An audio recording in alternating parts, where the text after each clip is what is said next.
الصبر شجرتن ثمرها حلون، صبر و شکر کے میٹھے پھل۔ ترجمہ: عدت الصابرین و ذخیرۃ الشاکرین۔ تالیف: محمد بن ابی بکر، معروف بابن القیم الجوزی رحمہ اللہ۔ مترجم: مولانا مستقیم بن مشتاق بن عبد الکریم کپڑونجی۔ تصحیح و نظر ثانی: مولانا مفتی محمد قاسم بن حسن مانگرولی۔ چھٹا باب: صبر کی قوت و ضعف کے اختلاف کے اعتبار سے اور صبر کا خواہش نفس کا مقابلہ کرنے اور اس سے عاجز ہونے کے اعتبار سے اقسام صبر۔ جیش دین کی جیش ہوا کی طرف نسبت کریں تو اس کی تین حالتیں ہیں۔ اول یہ کہ مکمل شوکت و غلبہ دین کو حاصل ہو، اس طور پر کہ جیش دین جیش ہوا کا مقابلہ کرے اور جیش ہوا کو مغلوب کر دے، اور یہ مقام دوام صبر سے حاصل ہوتا ہے، اور اس مقام تک پہنچنے والا ہی دنیا و آخرت میں فاتح و منصور ہوتا ہے۔ اور یہ وہی لوگ ہیں جو کہتے ہیں ربنا اللہ ثم استقاموا، اور یہ وہ لوگ ہیں جن کو ملائکہ موت کے وقت کہیں گے اللہ تخافوا ولا تحزنوا وابشروا بالجنۃ التی کنتم توعدون نحن اولیاؤکم فی الحیاۃ الدنیا وفی الآخرہ۔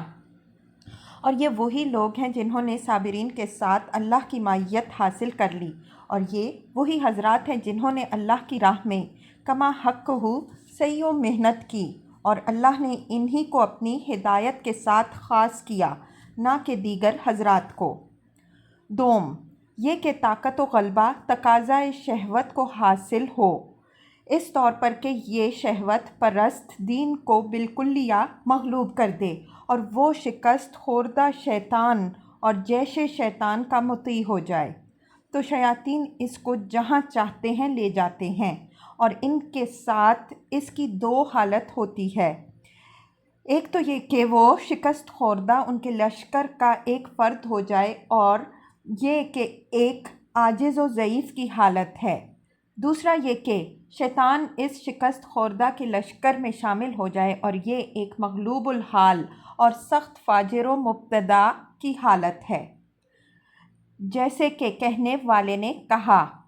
کنت امرا من جند ابلیس فارتقی بی الحال حتی صار ابلیس من جندی۔ میں لشکر ابلیس کا ایک سپاہی تھا، پھر گردش زمانہ نے مجھ کو ترقی دی حتیٰ کہ ابلیس میرے لشکر کا سپاہی ہو گیا۔ لہٰذا ابلیس اور جیش ابلیس اس انسان کے معاونین اور تابعین ہو جاتے ہیں، اور یہ وہی لوگ ہیں جن پر ان کی شقاوت و بدبختی غالب آ گئی ہو، اور انہوں نے آخرت کے مقابلے میں دنیاوی زندگی کو ترجیح دی ہو، اور یہ لوگ اس مقام و حال کو اسی وقت پہنچے جب وہ صبر سے مفلس اور کورے تھے، اور یہی جہد بلاء و درک الشقاء و سوء القضاء و شماتت الاعداء کی حالت ہے، اور ان کا جیش مکر و فریب، خیالی پلاؤ، تمنائیں غرور، عمل کو ٹال مٹول کرنا، لمبی امیدیں اور دنیا کو آخرت پر ترجیح دینا وغیرہ ہیں۔ اور یہ وہی اوصاف ہیں جن کے بارے میں نبی کریم صلی اللہ علیہ وآلہ وسلم نے فرمایا العاجز من اتبع نفسہ ہواہ وتمنی علی اللہ الامانی۔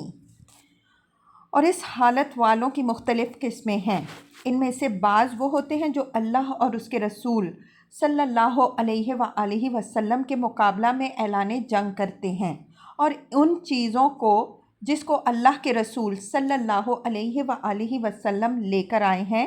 اس کو مٹانے کی سعی و محنت کرتے ہیں،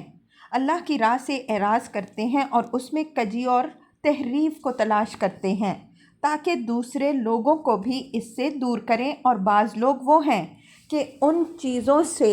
جو رسول اللہ صلی اللہ علیہ وآلہ وسلم لے کر آئے ہیں